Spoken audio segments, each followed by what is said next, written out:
हमारा संस्कृत का question answer है, लघु उत्तरीय प्रश्न है, पहला चैप्टर से है, मंगलम पाठ से।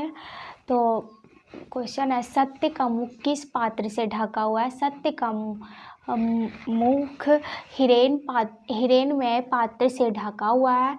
नदियाँ क्या छोड़कर समुद्र में मिल जाती है? नदियाँ अपना नाम और रूप को छोड़कर समुद्र में मिलती है।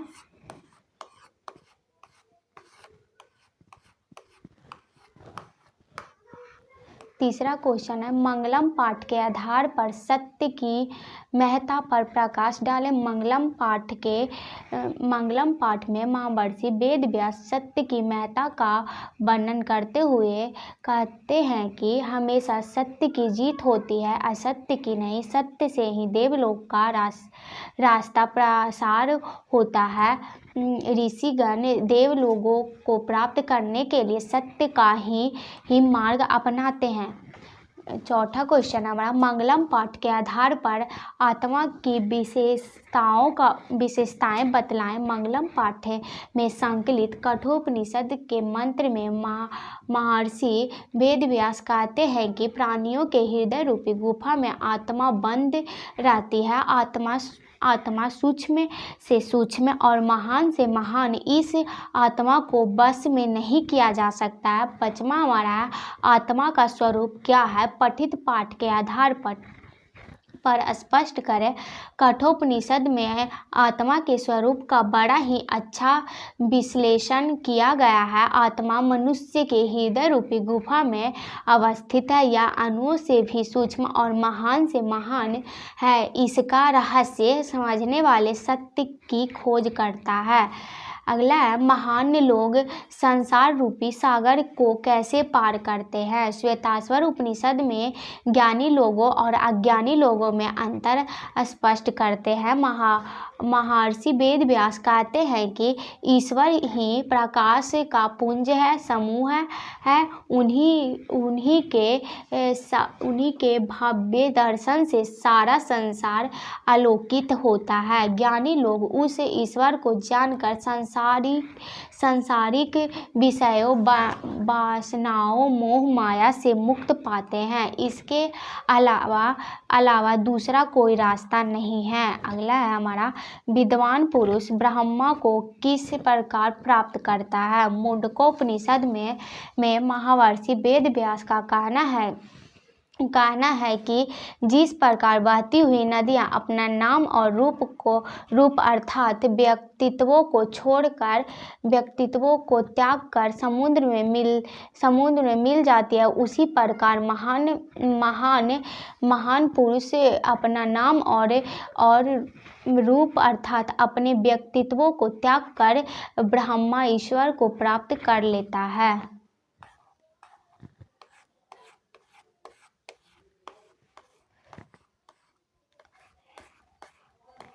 आठवां हमारा है, उपनिषद को आध्यात्मिक ग्रंथ क्यों कहा गया है? उपनिषद को आध्यात्मिक ग्रंथ कहा जाता है क्योंकि यह आत्मा और परमात्मा के संबंध के बारे में विस्तृत व्याख्या करता है।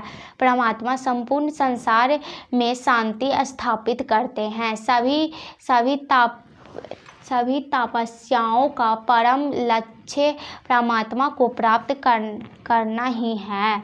अगला 9वां है हमारा, नदी और विद्वानों में क्या समानता है? जिस प्रकार बहती हुई नदी अपना नाम और रूप को त्याग कर समुद्र में मिल जाती है, उसी प्रकार विद्वान भी अपना नाम और रूप के प्रवाह किए बिना ही ईश्वर में मिल जाते हैं। अगला दूसरा चैप्टर हमारा पाटलिपुत्रा वैभवम। इसका पहला क्वेश्चन है, पटना के मुख्य दर्शन स्थलों का उल्लेख करें। पटना के मुख्य दर्शनीय स्थल संग्रहालय, उच्च न्यायालय, सचिवालय, गोलघर, तारामंडल, जैविक उद्यान, मौर्यकालिक अवशेष, महावीर मंदिर, गुरुद्वारा इत्यादि। पाटलिपुत्रा शब्द कैसे बना?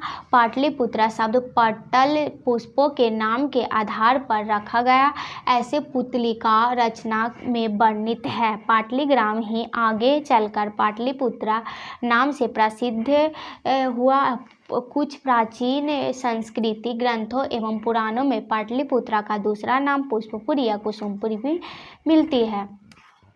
अगला है तीसरा क्वेश्चन हमारा, सिख संप्रदाय के लोगों के लिए पटना नगर क्यों महत्वपूर्ण है, अथवा पटना का गुरुद्वारा किसके लिए और क्यों प्रसिद्ध है? यह 3 वाक्यों में उत्तर दें। तो सिख संप्रदाय के लोगों के लिए पटना नगर महत्वपूर्ण है क्योंकि यह उनके 10वें गुरु गोविंद सिंह का जन्म हुआ था और यह स्थल गुरुद्वारा के नाम से जाना जाता है।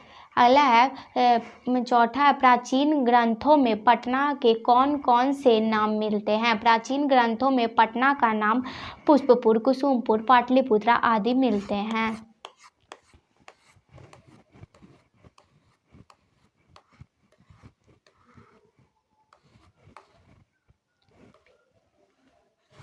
अगला है 5वां हमारा है,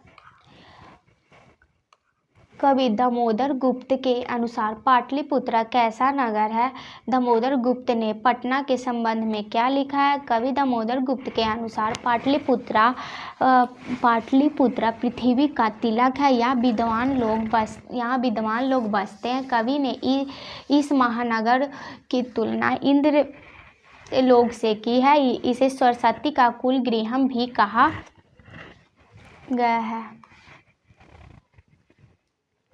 कौन कौन से विदेशी यात्री पटना आए थे? मेगास्थनीज, फयान, हेनसंग और इतिसंग आदि विदेशी यात्री पटना आए थे। चंद्रगुप्त मौर्य तथा अशोक के समय पाटलिपुत्रा कैसा नगर था? चंद्रगुप्त मौर्य के समय पाटलिपुत्रा की रक्षा व्यवस्था काफ़ी मजबूत और उत्कृष्ट थी। अशोक के शासन काल में इस नगर का वैभव और अधिक समृद्ध था। पाटलिपुत्रा के प्राचीन महोत्सव का वर्णन करें।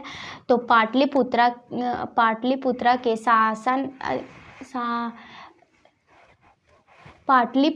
के शरद काल में कमोदी महोत्सव बड़ी धूमधाम से मनाया जाता था।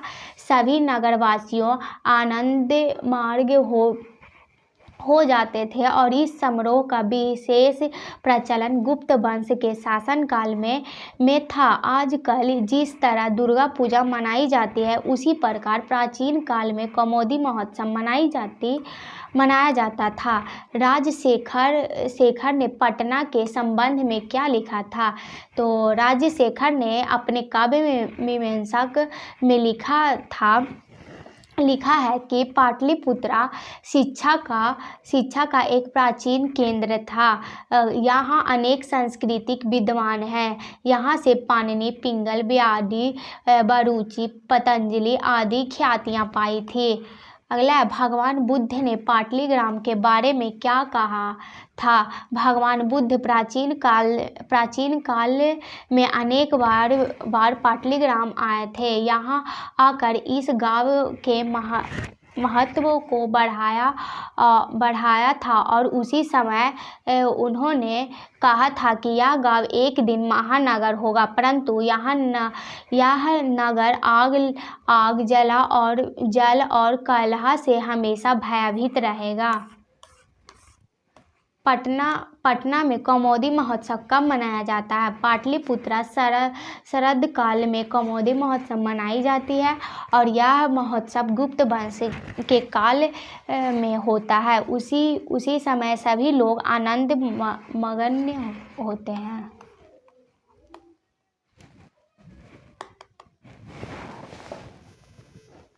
अगला तीसरा चैप्टर हमारा आलस्य कथा। उससे पहला क्वेश्चन है, आलस्य कथा क्या शिक्षा देती है? तो मैथिली कवि विद्यापति के द्वारा रचित पाठ आलस्य कथा में आलसियों के माध्यम से शिक्षा दी गई है कि उनका भरण पोषण करुणशील अर्थात दयावानों के बिना संभव नहीं है। आलसी काम नहीं करते हैं। ऐसी स्थिति में कोई दयावान ही उनका व्यवस्था करते हैं। दूसरा हमारा है आलसशाला के कर्मियों ने आलसियों की परीक्षा क्यों ली। आलसशाला में बहुत सारे बनावटी आलस्य ग्रहण कर अन्न और वस्त्र प्राप्त करने लगे, जिससे कि आलसशाला का खर्च बढ़ गया और अधिक खर्च को देखकर वहाँ के कर्मियों ने आलसियों की परीक्षा ले ली। आलसशाला के कर्मियों ने आलसियों को आग से कैसे और क्यों निकाला। आलसशाला में बनावटी आलस्य ग्रहण कर लोग अन्न और वस्त्र ग्रहण करने लगे। तब वहाँ के कर्मियों ने आलसशाला में आग लगा दी। वहाँ लगे आग को देखकर कृत्रिम आलसियों भाग गए, लेकिन 4 आलसी वहीं सोए रहे और शोरगुल के बाद भी चारों आलसियों सोए अवस्था में बातचीत कर रहे। वहाँ के कर्मियों ने सोचा कि अगर इन्हें नहीं निकाला जाएगा तो ये जल जाएंगे। इसलिए आलसशाला के कर्मियों ने चारों आलसियों को उनके केस पकड़कर बाहर निकाला। आलसशाला में आग लगाने पर क्या हुआ। आलसशाला में आग लगाने पर सभी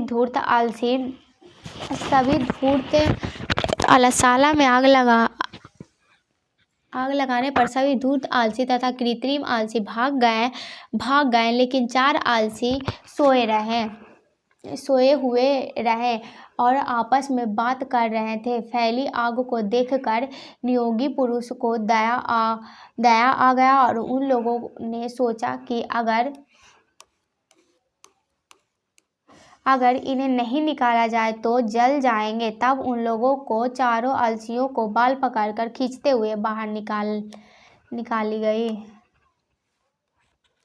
विद्यापति कौन थे? उन्होंने किस ग्रंथों की रचना की? पठित पाठ के आधार पर लिखें। विद्यापति एक महान मैथिली कवि एवं लेखक थे। इन्होंने पुरुष परीक्षा नामक ग्रंथ की रचना की। संस्कृत भाषा में लिखित पुरुष परीक्षा में कथा रूपी में अनेक मानवीय गुणों को महत्वों का वर्णन है तथा दोषों के निराकरण के लिए शिक्षा दी गई है। विद्यापति लोकप्रिय मैथिली कवि थे। ये संस्कृत ग्रंथों के रचयिता भी थे। इनकी ख्याति मैथिली विषयों के साथ साथ संस्कृत विषयों में अत्यधिक थी। छठा क्वेश्चन, आलस्य कथा का क्या संदेह है? आलस्य कथा पाठ किस पर चर्चा की गई है? आलस्य कथा का संदेह है कि आलस्य एक महान रोग है। जीवन में विकास के लिए व्यक्ति का कर्मठ होना अति आवश्यक है। आलस्य शरीर में रहने वाले महान शत्रु हैं, जिससे अपना, परिवार का और समाज का विनाश आवश्यक है।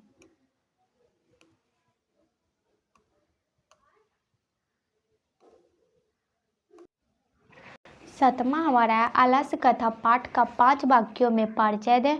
यह पाठ विद्यापति द्वारा रचित पुरुष परीक्षा नामक ग्रंथों से संकलित एक उपदेशात्मक लघु कथा है। विद्यापति ने मैथिली, आवाहट तथा संस्कृत तीनों भाषाओं में ग्रंथ रचना की थी। पुरुष परीक्षा में धर्म, अर्थ, काम इत्यादि विषयों के संबंध में अनेक मनोरंजक कथाएं दी गई है। आलस्य कथा में आलस्य के निवारण की प्रेरणा दी गई है। इस पाठ्य से संसार की विचित्र गतिविधियां का भी परिचय मिलती है।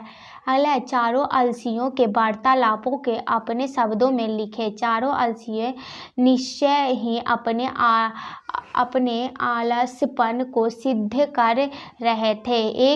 एक ने मुंह ढककर कहा, अरे हल्ला कैसा? तो दूसरे ने कहा, लगता है इस घर में आग लग गई है। तीसरे ने कहा, कोई धार्मिक व्यक्ति नहीं है जो पानी से भीगे वस्त्रों से ढक दे। चौथे ने कहा, अरे बचा लो, कितने बात करते हो, चुपचाप क्यों नहीं रहते? अगला 8वां है, विद्यापति कौन थे? उन्होंने किस ग्रंथों की रचना किए थे? और आलस्य कथा में किसकी कहानी है? 6 वाक्यों में लिखे। विद्यापति एक महान मैथिली कवि एवं लेखक थे। इन्होंने पुरुष परीक्षा नामक ग्रंथों की रचना संस्कृत भाषा में लिखित रूप परीक्षा के कथा रूपी में अनेक मानवीय गुणों के महत्व का वर्णन है। दोष के निराकरण के लिए शिक्षा दी गई है। विद्यापति एक लोकप्रिय मैथिली कवि थे। ये संस्कृत ग्रंथों के रचयिता थे। उनकी ख्याति संस्कृत विषय में अत्यधिक थी। चौथा हमारा चैप्टर है संस्कृत साहित्य। उपनिषद में महिलाओं के योगदानों का उल्लेख करें। बृहदारण्यकोपनिषद में याज्ञवल्क्य की पत्नी मैत्रेयी के दार्शनिक रुचि का वर्णन है। जनक की सभा में गार्गी प्रसिद्ध थी। महाभारत में सुलभ्य का वर्णन है। लौकिक संस्कृत में महिलाओं के 150 पद देखने को मिलते हैं। संस्कृत साहित्य लेखिका पाठ से हमें क्या संदेह मिलती है? इस पाठ से हमें यह संदेह मिलती है कि संस्कृत साहित्य के विकास में महिलाओं का क्या योगदान है? संस्कृत भाषा समृद्धि में पुरुषों के समान महिलाओं भी चलती रही है। वैदिक युग से आधुनिक समय तक ऋषिकाएं, कवित्री, लेखिकाएं आदि काफ़ी योगदान दिया है। अगला तीसरा है विजयनगर राज्य में संस्कृत भाषा की क्या स्थिति थी? 3 वाक्यों में उत्तर दें। विजयनगर के सम्राट संस्कृत भाषा के संरक्षण के लिए किए गए प्रयास बहुत ही सराहनीय है। उन्हें अंतःपुर में भी संस्कृत रचना में कुशल रानियां थी। महारानियां विजय भट्टारिका ने बहुत सारे संस्कृत साहित्य की रचना की। अगला है चौथा है संस्कृत में पंडित छमाराव के योगदानों का वर्णन करें। संस्कृत साहित्य में आधुनिक समय की लेखिकाओं पंडित छमाराव अंतिम प्रसिद्ध है। शंकरचरितम उनकी अनुपम रचना है। गांधी दर्शन से प्रभावित होकर उन्होंने सत्याग्रह गीत, मीरा लहरी, कथा मुक्तिवली, ग्राम ज्योति, विचित्र परिषद यात्रा आदि रचनाएं किए।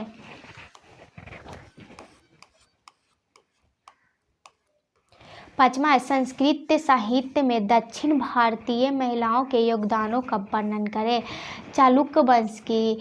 चालुक्य वंश की महारानी विजय भट्टारिका लौकिक संस्कृत साहित्य में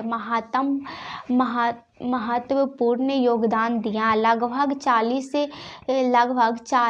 दक्षिण भारतीय महिलाओं ने 150 संस्कृत काव्यों की रचना किए हैं। इन महिलाओं में गंगा देवी, तिरुलांबा, शीला भट्टारिका, देव कुमारिका, राम भद्राम आदि प्रमुख हैं। अगला 5वां हमारा चैप्टर है भारत महिमा।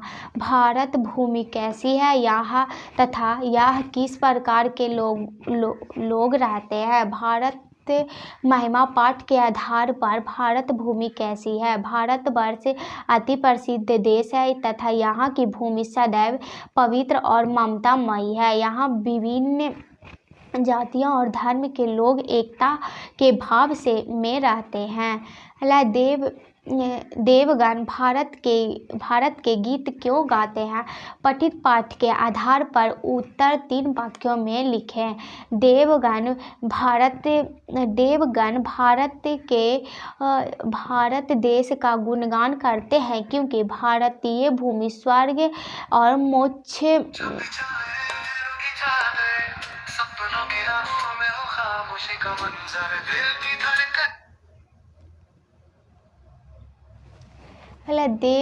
देवगण भारत के गीत क्यों गाते हैं? पठित पाठ के पर उत्तर 3 वाक्यों में दे। देवगण भारत देश का गुणगान करते हैं क्योंकि भारत भूमि स्वर्ग और मोक्ष प्राप्त करने का साधन है। मनुष्य भारत भूमि पर जन्म लेकर भगवान हरि की सेवा के योग्य बन जाते हैं। अगला तीसरा है, देव लोग किस देश का गुणगान करते हैं और क्यों? देवता लोग भारत देश का गुणगान करते हैं क्योंकि भारतीय भूमि स्वर्ग और मोक्ष प्राप्त करने का साधन है। मनुष्य भारत भूमि पर जन्म लेकर भगवान हरि की सेवा के योग्य बन जाते हैं। भारतीयों की विशेषताओं का वर्णन करें। भारत में जन्म लेकर लोग धन्य होते हैं और हरि की सेवा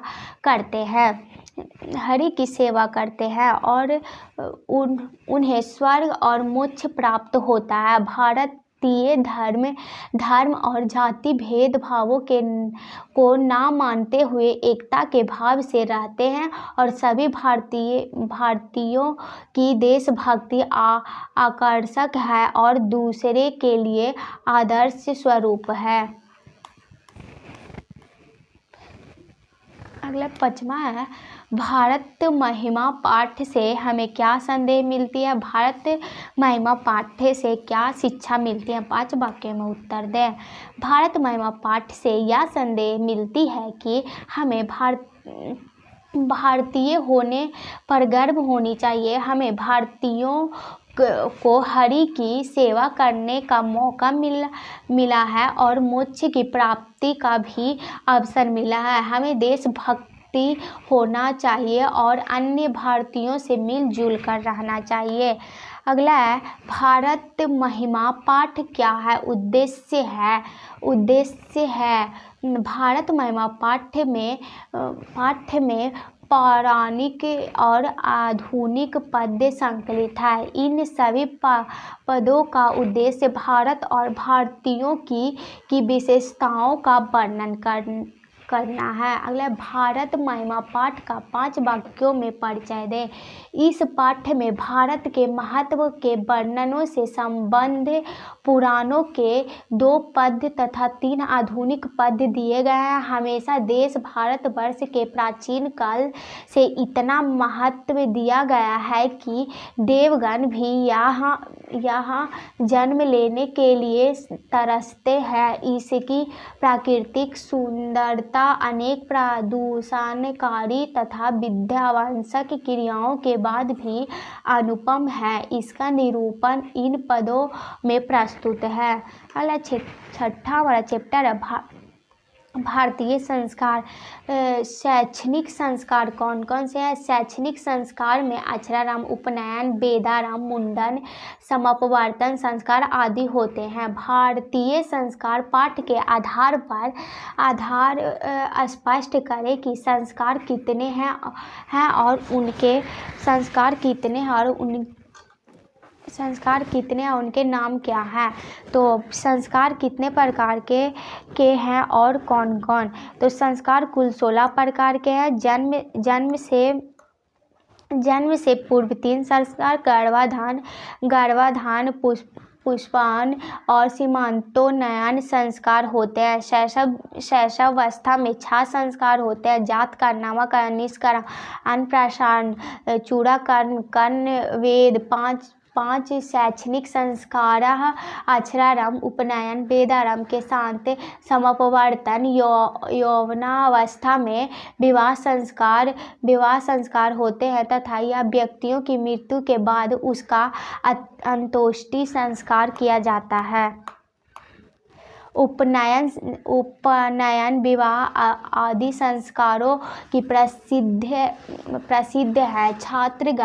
छात्रगण संस्कारों का अर्थ तथा उनके महत्व को जान सके इसलिए इन स्वतंत्र पाठ को रखा गया है और इससे दोष दूर होता है तथा गुण प्राप्त होता है। अगला है भारतीय संस्कार पाठ के आधार पर बताएं कि संस्कार कितने हैं तथा जन्म पूर्व संस्कार का नाम लिखें। भारतीय संस्कार पाठ के आधार पर कुल संस्कार 16 है। जन्म पूर्व 3 संस्कार, गर्भाधान, पुष्पन, सीमांतोन्नयन।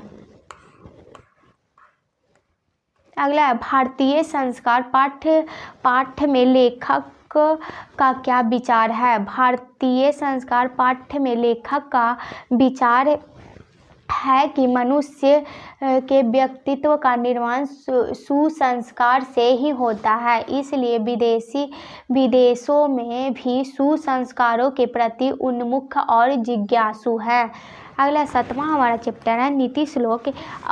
इसका पहला हमारा क्वेश्चन है, अपनी प्रगति चाहने वाले को क्या करना चाहिए। अपनी प्रगति चाहने वालों को निंद्रा, तंद्रा, भय, क्रोध, आलस और देर से काम करने की आदत को त्याग देनी चाहिए। दूसरा हमारा क्वेश्चन है नीति श्लोक पाठ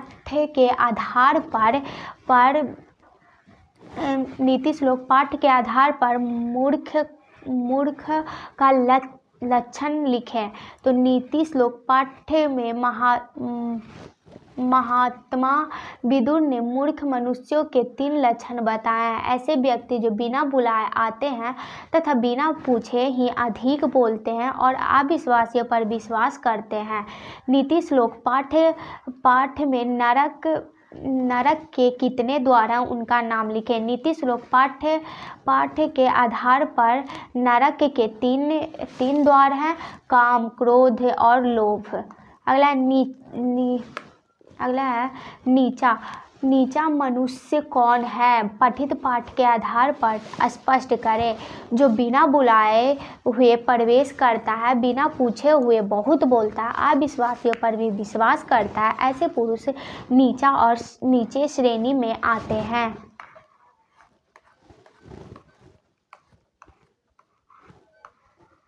नीति श्लोक पाठ के आधार पर स्त्रियों की क्या विशेषताएं हैं। नीति स्त्रियां घर की लक्ष्मी, ये पूजनीय तथा महाभाग्यशाली हैं। ये महापुरुषों को जन्म देने वाली होती हैं, इसलिए स्त्रियां विशेष रूप से रक्षा करने योग्य होती हैं। नीति श्लोक पाठ से हमें क्या शिक्षा मिलती है। विदुर नीति से नीति श्लोक पाठ उद्धत है। इस महात्मा विदुर के मन को शांत करने के लिए कुछ श्लोक है लिखे। इन श्लोकों से हमें यह शिक्षा मिलती है कि सांसारिक सुख थोड़ी देर के लिए है, लेकिन आध्यात्मिक सुख अस्थायी है। सुंदर आचरण से हमें बुरे आचरणों को समाप्त कर सकते हैं। काम, क्रोध, लोभ और मोह को नष्ट करके नरक के जाने से बच सकते हैं। अगला वाला चैप्टर है 8वां कर्मवीर कथा। पहला इसका क्वेश्चन है राम या कर्मवीर कौन था। राम परवेश क्रमवीर कथा का एक प्रमुख पात्र है। इसका जन्म बिहार के भीखनटोला के एक दलित परिवार में हुआ था। कभी खेल के पीछे मगन में रहने वाले बच्चा अध्यापक के संपर्क में आकर मेहनत के दम पर अपने जीवन में सफलताएं की सीढ़ियां बनाता गया। राम प्रवेश राम प्राथमिक विद्यालय से लेकर लोक सेवा परीक्षा तक प्रथम स्थान से उत्तीर्ण होता गया। राम प्रवेश राम का जन्म कहाँ हुआ था, उन्होंने देश की सेवा में कैसा यश पाया। राम प्रवेश राम का जन्म बिहार के भीखनटोला नामक गांव में हुआ था। उन्होंने अपने प्रशंसा क्षमता तथा संकट के समय फैसले लेने के सामर्थ्य से देश की सेवा कर यश अर्जित किया था। अगला, क्रमवीर कथा से हमें क्या शिक्षा मिलती है। क्रमवीर कथा से हमें यह शिक्षा मिलती है कि व्यक्ति अपने सच्चे कर्म से उच्च स्थान प्राप्त कर सकते हैं। हमें पढ़ने के लिए जीवन में ज़्यादा ध्यान की ज़रूरत नहीं है, बल्कि उत्साह और लगन की ज़रूरत होती है, क्योंकि कर्मवीर राम प्रवेश राम धनहीन एवं दलित परिवार के होने के बावजूद भी सफलता की ऊंचाई तक पहुंच गया। अगला, राम प्रवेश राम किस प्रकार केंद्रीय प्रशासनिक सेवा की परीक्षा से सफल हुए। राम प्रवेश राम कर्मवीर एवं निर्धन छात्र था। वह कष्टकारक जीवन जीते हुए अध्ययनशील था। वह पुस्तकालय में अध्ययन किया करता था। केंद्रीय प्रशासनिक सेवा की परीक्षा में सर्वोच्च स्थान प्राप्त करने में सफल रहा। अगला है स्वामी दयानंद। इसका पहला क्वेश्चन है, स्वामी दयानंद कौन थे, सापेक्ष लिखे। तो स्वामी दयानंद आधुनिक भारतीय समाज के महाउद्धारक थे। उसने स्त्री शिक्षा, विभाग, मूर्ति पूजा, खंडन, छुआछूत एवं बाल विवाह जैसे कार्यों को महत्वपूर्ण योगदान दिया है। अगला, स्वामी दयानंद कब से मूर्ति पूजा की विरुद्ध हो गए हैं और क्यों।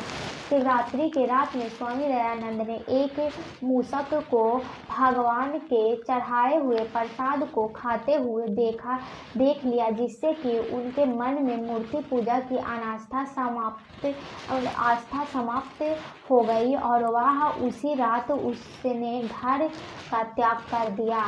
स्वामी दयानंद ने समाज के लिए क्या किया। स्वामी दयानंद जी ने समाज के लिए निम्न कार्य किए हैं। स्त्री शिक्षा पर बल, विधवा पुनः विवाह, मूर्ति पूजा और कर्मकांड को बंद और छुआछूत को समाप्त और बाल विवाह प्रथा को अंत किए हैं।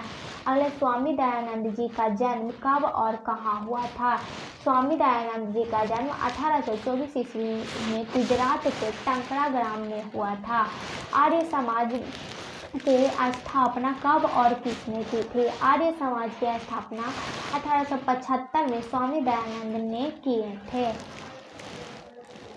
अगला 10वां क्वेश्चन हमारा मंदाकिनी।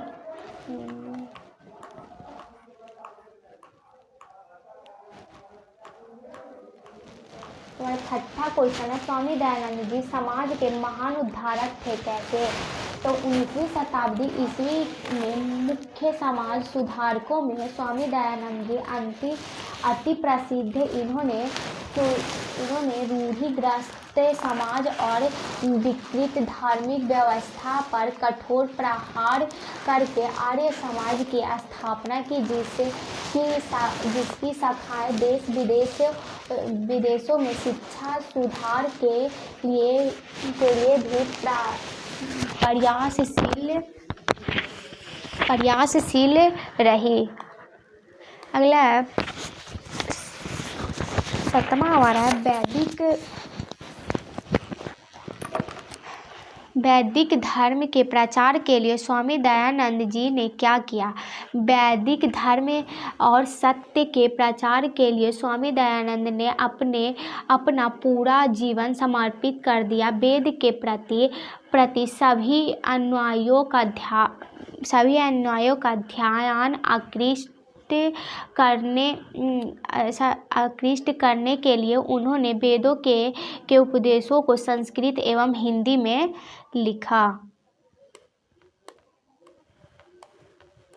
अगला मध्यकाल में भारतीय समाज में फैली कुरीतियों का वर्णन अपने शब्दों में करें।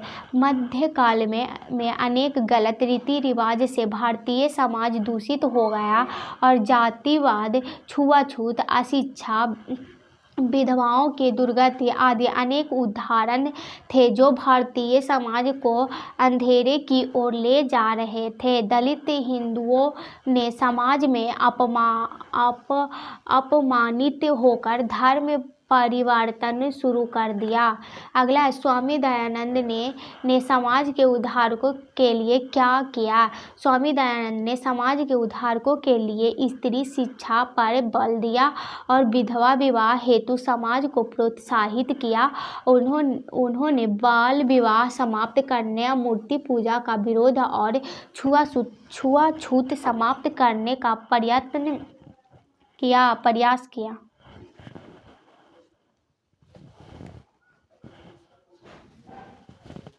अगला है महाशिवरात्रि पर्व स्वामी दयानंद के जीवन का उद्बोधक कैसे बना? एक बार महाशिवरात्रि के दिन शिव उपासना के समय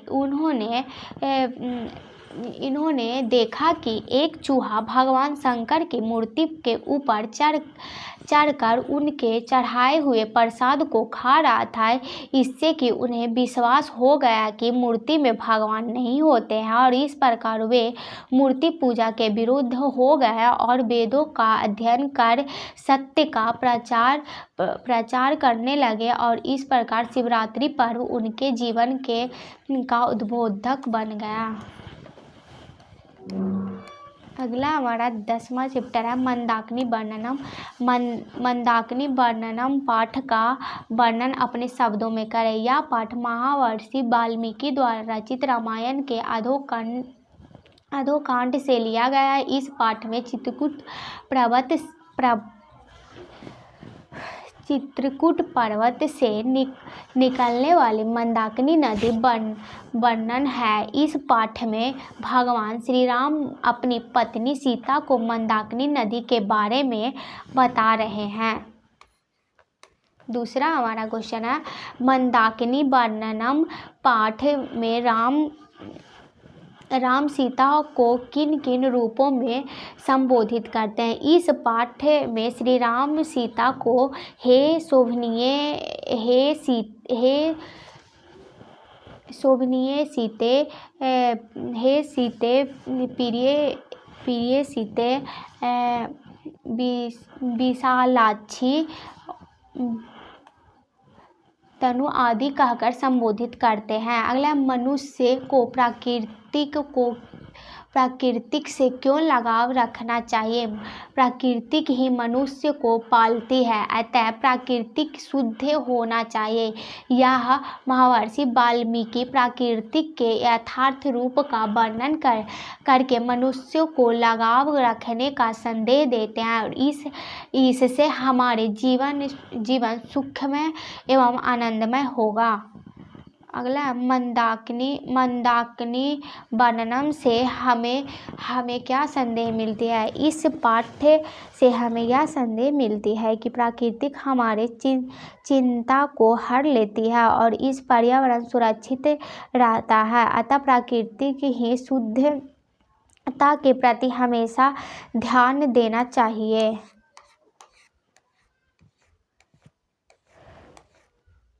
अगला है खतरा होने से खतरा हो उसे नहीं करना चाहिए। फिर भी सुभाष उसने सोचा कि धन कमाने के कार्य में खतरा तो होता ही है।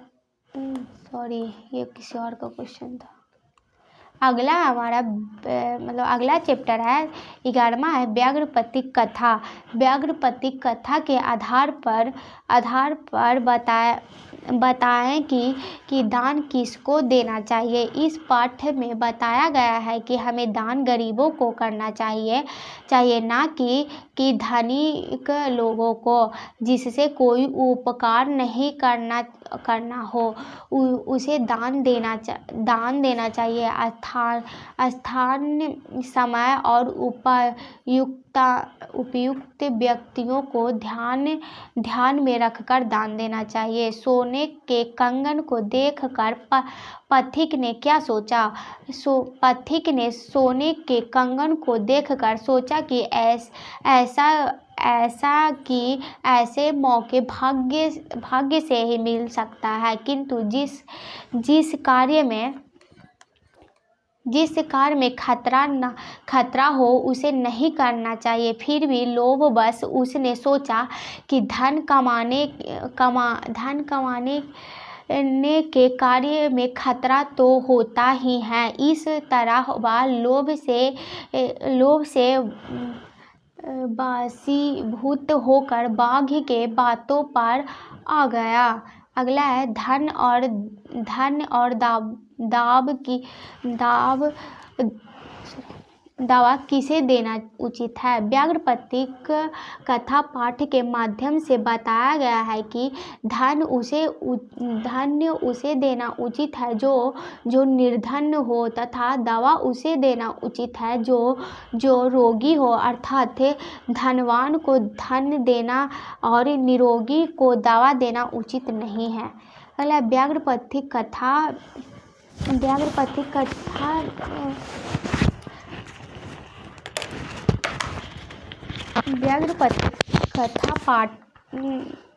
कथा में कहाँ से लिया गया है, इसके लेखक कौन है तथा इससे क्या शिक्षा मिलती है। व्याघ्रपति कथा हितोपदेश ग्रंथ मित्र लाभ खंड से ली गई है। इसका लेखक नारायण पंडित जी हैं और इस कथा के द्वारा नारायण पंडित हमें यह शिक्षा देते हैं कि दुष्टों की बातों पर लोभ में आकर विश्वास नहीं करना चाहिए, सोच समझ कर ही काम करना चाहिए। इस कथा का उद्देश्य मनोरंजन के साथ व्यावहारिक ज्ञान देना है। अगला है 5वां है नारायण पंडित रचयिता व्याघ्रपति कथा पाठ का मूल्य उद्देश्य क्या था। व्याघ्रपति कथा का मूल्य उद्देश्य यह है कि हिंसक जीवन अपने स्वभावों को नहीं छोड़ सकता है। इस कथा के द्वारा नारायण पंडित हमें यह शिक्षा देते हैं कि दुष्ट की बातों पर लोभ में आकर विश्वास नहीं करना चाहिए, सोच समझकर ही काम करना चाहिए। इस कथा का उद्देश्य मनोरंजन के साथ व्यावहारिक ज्ञान देता है। अगला व्याघ्रपति कथा से क्या शिक्षा मिलती है। व्याघ्रपति कथा से मूल संदेह क्या है।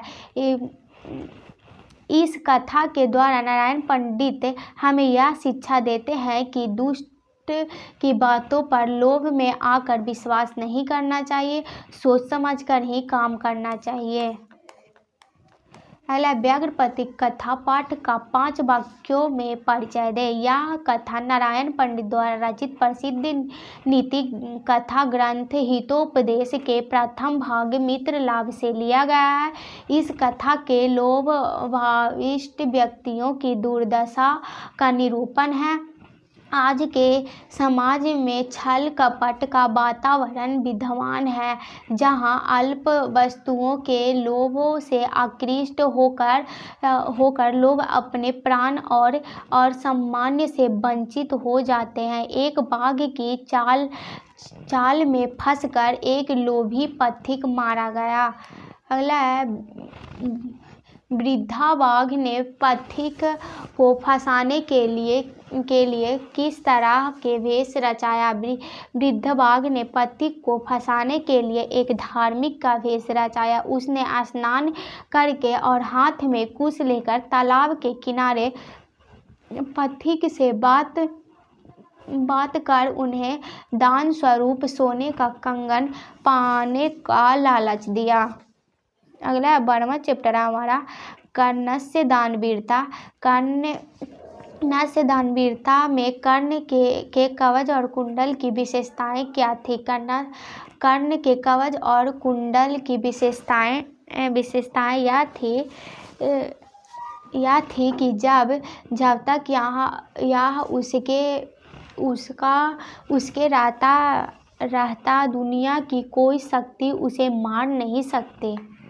अगला है दानवीर कर्ण के चरित्र पर प्रकाश डालें। दानवीर कर्ण एक साहसी और महान दानी पुरुष था। वह सत्यवादी और मित्र का विश्वास पात्र था। दुर्योधन के द्वारा किए गए उपकारों को वह कभी नहीं भूला। उसका कवच और कुंडल अवैध था, फिर भी उसने इंद्र को दान स्वरूप दे दिया। कुरुक्षेत्र में वीरागति को पाकर वह भारतीय इतिहास में अमर हो गया। और कर्ण कौन था एवं उसके जीवन से हमें क्या शिक्षा मिलती है। कर्ण सूर्य और कुंती का पुत्र था। महाभारत के युद्ध में उसने कौरव पक्ष से लड़ाई की। इस पाठ्य में हमें यह शिक्षा मिलती है कि दान ही मनुष्य का सर्वश्रेष्ठ गुण है, क्योंकि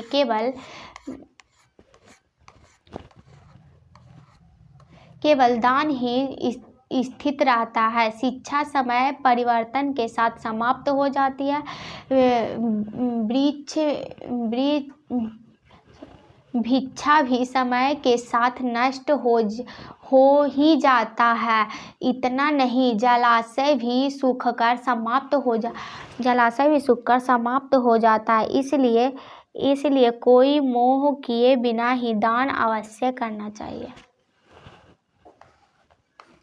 दानवीर कर्ण ने इंद्र को दान में क्या दिया, 3 वाक्य में उत्तर दें। कर्णस्य दानवीरता पाठ के आधार पर दान का महत्व को बताएं।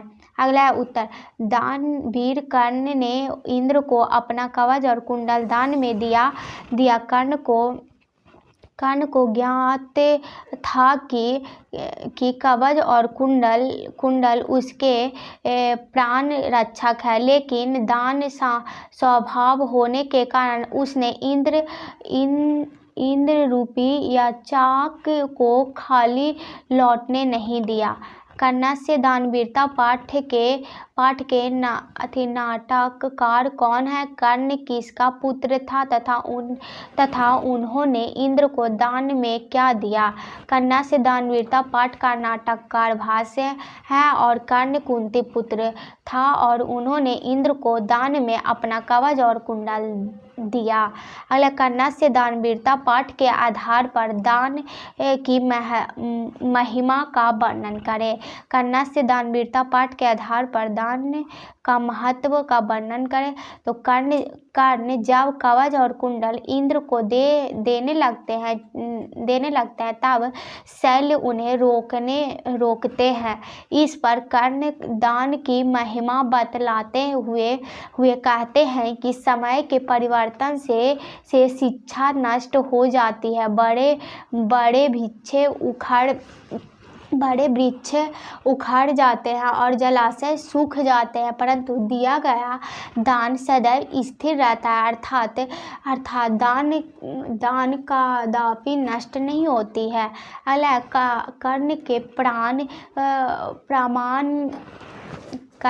प्रमाण करने पर इंद्र ने उसे दीर्घ होने का आशीर्वाद क्यों नहीं दिया? तो इंद्र जानते थे कि कर्ण को युद्ध में मारना है, और कर्ण को यदि दीर्घ होने का आशीर्वाद दे देता तो कर्ण की मृत्यु युद्ध में संभव नहीं होती। वह दीर्घ आयु हो जाता। कुछ नहीं बोलने पर कर्ण उन्हें मूर्ख समझता, इसलिए इंद्र ने उन्हें दीर्घ आयु होने का आशीर्वाद न देकर सूर्य, चंद्रमा, हिमालय और समुद्र की तरह यशस्वी होने का आशीर्वाद दे दिया। अगला कर्ण ने कवच कुंडल देने के पूर्व इंद्र से किन किन चीज़ों को दान स्वरूप लेने के लिए आग्रह किया था? तो इंद्र कर्ण से बड़ी भिक्षा चाहते थे। कर्ण समझ नहीं सका कि इंद्र भिक्षा के रूप में उनका कवच और कुंडल चाहते हैं, इसलिए कवच और कुंडल देने से पूर्व कर्ण ने इंद्र को अनुरोध किया कि वह सहस्त्र गायें, हजारों घोड़े, हाथी, अपर्याप्त स्वर्ण मुद्राएं, पृथ्वी, भूमि, अग्निष्टोम, फल या उसका सिर ग्रहण करें। अगला, इंद्र ने कर्ण से कौन सी बड़ी भिक्षा मांगी और क्यों? इंद्र ने कर्ण से बड़ी भिक्षा के रूप में कवच और कुंडल मांगे अर्जुन की सहायता करने के लिए, क्योंकि जब तक कर्ण के पास कवच और कुंडल रहता उसे मारना असंभव था। 20वें शांति पाठ, 13वां चैप्टर हमारा है 20वें शांति पाठ है। उसका पहला क्वेश्चन है, 20वें शांति पाठ से हमें क्या शिक्षा मिलती है? इस पाठ से हमें यह शिक्षा मिलती है कि वर्तमान समय में पूरे विश्व में अशांति फैली हुई है। दो राज्यों के बीच एक दूसरे को नीचा दिखाने के लिए शीत युद्ध हो रहे हैं, और इस अशांति का मुख्य कारण द्वेष और असहिष्णुता है। अगला, अशांति को कैसे मिटाया जा सकता है? एक दूसरे के प्रति करुणा का भाव रखकर और मित्रता का हाथ बढ़ाकर अशांति को मिटाया जा सकता है। अगला, अशांति के मूल कारण क्या है? अशांति के मूल कारण दो ही हैं, आपसी द्वेष और सहिष्णुता है। एक देश दूसरे देश की उन्नति को देखकर जलते हैं, जिससे कि द्वेष और असहिष्णुता का जन्म होता है, जिसके कारण पूरे संसार में अशांति फैली हुई है। चौथा हमारा, 20वें शांति के लिए हमें क्या करना चाहिए? 20वें शांति के लिए हमें विश्व के प्रति मनुष्यों को एक दूसरे के साथ अच्छे संबंध रखना होगा। विदेश में जितने भी बड़े नेतागण हैं, उन्हें भी एक दूसरे के अच्छे संबंध रखने होंगे। किसी भी राज्य का एक दूसरे राज्य की बुराई नहीं करनी चाहिए। अगला हमारा, कब शांति का सूरज खिलेगा? जिस दिन एक देश दूसरे देश के बुरे समय में सहायता करने के लिए हाथ बढ़ाएगी, उसी दिन शांति का सूरज खिलेगा। अगला है, राष्ट्र संघ की स्थापना का उद्देश्य स्पष्ट करें। राष्ट्र संघ की स्थापना का उद्देश्य दो देशों के बीच संभावित विश्व युद्ध को रोकना या समय समय पर दो देशों के तनावों को रोकना। 20वें शांति पाठ के आधार पर उद्देश्य हृदय पुरुष का लक्षण बतावे। 20वें शांति पाठ के अनुसार उदार पुरुष का लक्षण है कि वह किसी को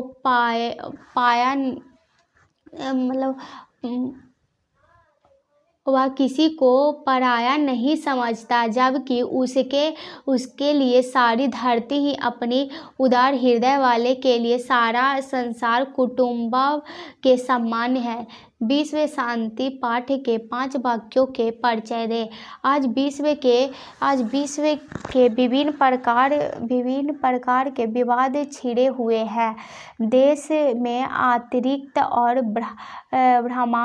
ब्रह्मांड अशांति फैली हुई है। सीमा, नदी, जल, धर्म, दल इत्यादि को लेकर लोग स्वार्थ प्रेरित होकर असहिष्णुता हो गए हैं। इससे अशांति के वातावरण बना हुआ है। इस समय उठकर इसके निवारण के लिए पाठ में वर्तमान स्थितियों का निरूपण किया गया है। अगला 20वें में शांति कैसे स्थापित हो सकती है। 20वें में शांति का आधार एकमात्र परोपकार है।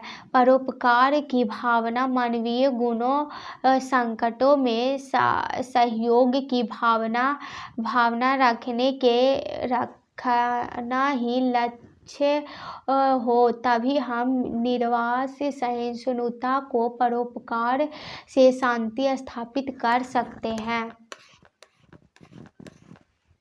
अगला, अशांति के मूल्य कारण क्या है। विश्व अशांति का क्या कारण है। 3 वाक्यों में उत्तर दे। वास्तव में अशांति के 2 मूल्य कारण है, द्वेष और असहिष्णुता। एक देश दूसरे देश के उन्नति को देखकर जलते हैं और इससे असहिष्णुता पैदा होती है। ये दोनों दोष आपसी बैर और अशांति का मूल्य कारण है।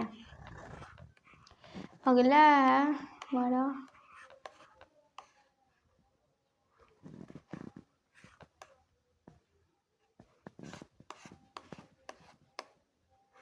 अगला है चौथा हमारा चैप्टर है शास्त्रकार।